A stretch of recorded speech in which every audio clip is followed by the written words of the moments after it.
अस्सलाम वालेकुम स्टूडेंट। आज हम लोग क्वेश्चन करेंगे सिंपल प्रोबेबिलिटी के क्वेश्चन। पहला क्वेश्चन है a fair coin is toss 3 times, what is the probability that at least one head appear. अगर एक फेयर कॉइन को 3 टाइम टॉस किया जाएगा तो क्या प्रोबेबिलिटी होगी कि at least one head appear हो। तो सबसे पहले स्टूडेंट हम लोगों ने देखना है कि एक फेयर कॉइन को जब टॉस करें तो आपको पता है कि जब एक फेयर कॉइन को टॉस करें तो दो आउटकम्स आ सकते हैं, head and tail. One coin toss then two outcomes occur, head और टेल।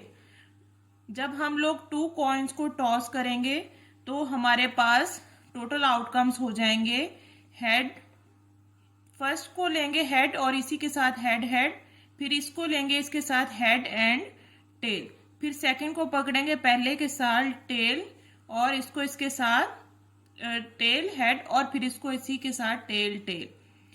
जब एक कॉइन टॉस करेंगे तो हमारे पास 2 की power 1 is equal to 2 outcomes होंगे, हेड एंड टेल। जब हम लोग 2 कॉइन्स टॉस करेंगे तो 2 की पावर 2 मीन्स 4 आउटकम्स होंगे, head head, head tail, tail head and tail tell.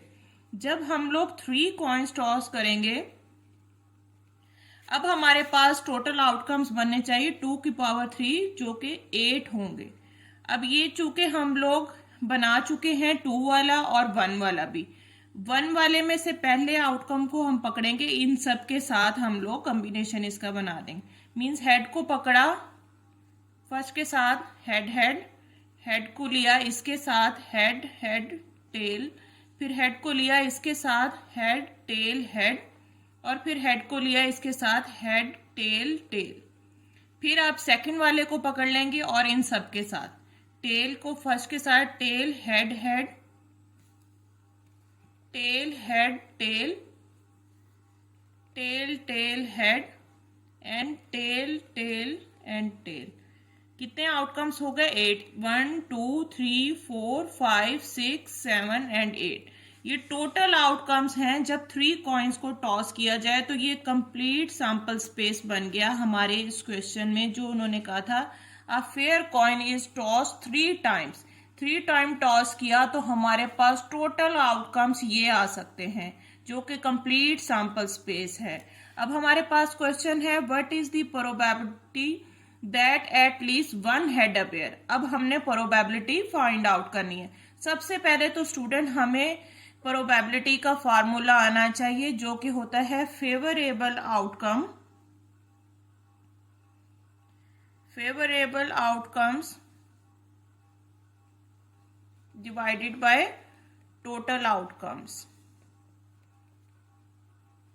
अब फेवरेबल आउटकम्स वो आउटकम्स हैं जो हमारी फेवर में हैं। जैसे कि इस क्वेश्चन में बात की कि at least one head appear हो। ये वाली जो कंप्लीट सैंपल स्पेस है इसमें से हमारे फेवर में वो वाले आउटकम्स हैं जिसमें at least one head appear हुआ हो। अब इसमें एट लीस्ट का मतलब होता है greater than is equal to one head, मतलब कि एक हेड भी आ सकता है और एक से ज्यादा भी। तो इसमें हम देखेंगे इसमें चूंकि एक से ज्यादा है ये हमारी फेवर में है, ये वाला भी हमारी फेवर में है, ये भी जिसमें एक हेड है और एक से ज्यादा हेड है वो सारे आउटकम्स हमारी फेवर में है, सिवाय इसके क्योंकि इसमें कोई भी हेड नहीं है, रिमेनिंग सब में हेड मौजूद है। तो हमारे पास फेवरेबल आउटकम्स कितने हो गए? 1 2 3 4 5 6 एंड 7। फेवरेबल आउटकम हमारे पास 7 है और टोटल आउटकम चूंकि ये 8 हैं तो ये डिवाइडेड बाय 8 होगा। तो हमारे पास आंसर आ जाएगा जब हम 7 को 8 पे डिवाइड करेंगे। इसको इसी फॉर्म में भी लिख सकते हैं और पॉइंट वाली फॉर्म में भी लेके जा सकते हैं। और इस बात का हमेशा हम लोगों ने ध्यान रखना है कि प्रोबेबिलिटी का आंसर ऑलवेज बिटवीन 0 to 1 होता है। इस तरह हमारे पास 7/8 आंसर आ गया कि हमारे पास प्रोबेबिलिटी है कि एटलीस्ट वन हेड अपीयर होने की प्रोबेबिलिटी हमारे पास 7/8 है।